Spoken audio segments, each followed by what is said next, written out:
You're with your favorite breakfast show here on SABC3. This is Expresso.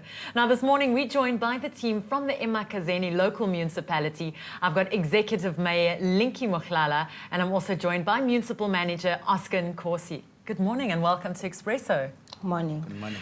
Now, tell me, your area it falls part of the Mpumalanga fly fishing area. What major towns fall in your local municipality? We've got 4 major towns. That is your Ntokozweni, which is place of happiness. Ntokozweni. Ntokozweni, yes. And it is known mainly for its ancient stone walls and some of the historic events that took place, especially the 1900s Anglo-Boer War. And then we've got the Watervalpoven, which is now known as Mgwenya, which is known for its natural features, especially the hanging cliffs and the waterfall.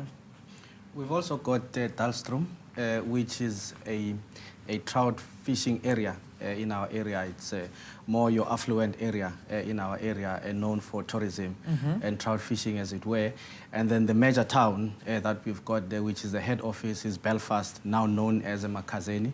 Now, Belfast is also known mainly for its high altitude, and as a result, we have got a big project that has been earmarked for that area, and it's called the High Altitude Training Center, which is going to be placed in that particular area.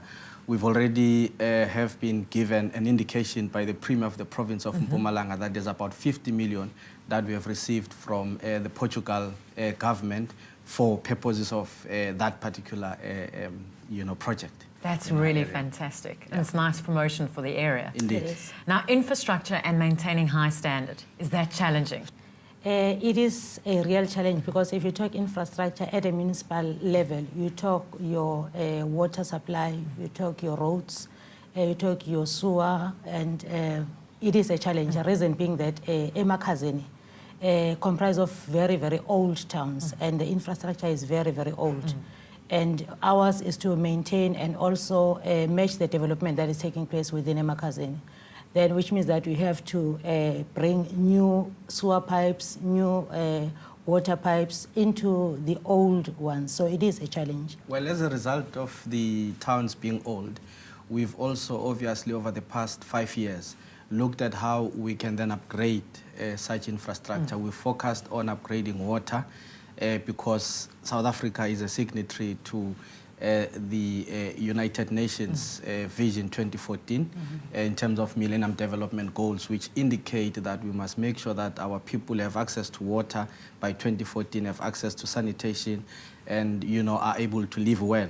Now, that has then made us to sort of shift focus on the roads, where in the next 5 years, we want our focus to be more on the road infrastructure, just to ensure that we attract investors with beautiful roads and so on, which are still a challenge at the moment.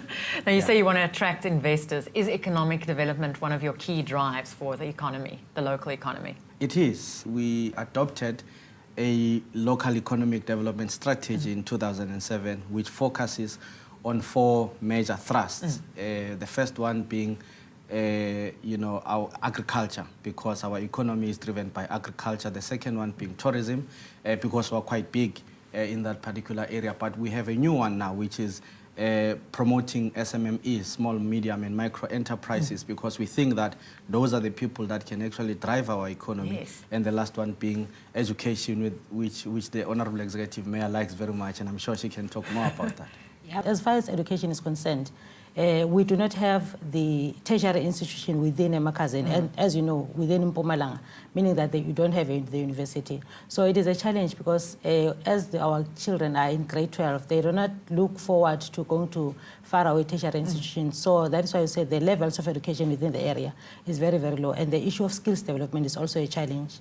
So that is why we therefore make sure that the institution that is at Watervalpoven, which is the Further Education and Training Center, will now focus on skilling our learners in order to respond to the economic needs meaning that the curriculum has to be transformed so that we respond to the economic needs of the eMakhazeni local municipality. Well, thank you so much for joining us, and congratulations to you and the rest of your team for the great work that you do in your local municipality. It's always nice to hear the good stories. Now, if you want to find out more about the eMakhazeni municipality, why not log on to our website, www.expressoshow.com, and stay with us because we've got new newspaper headlines coming up at 7, and Kia's also got news on your traffic and weather.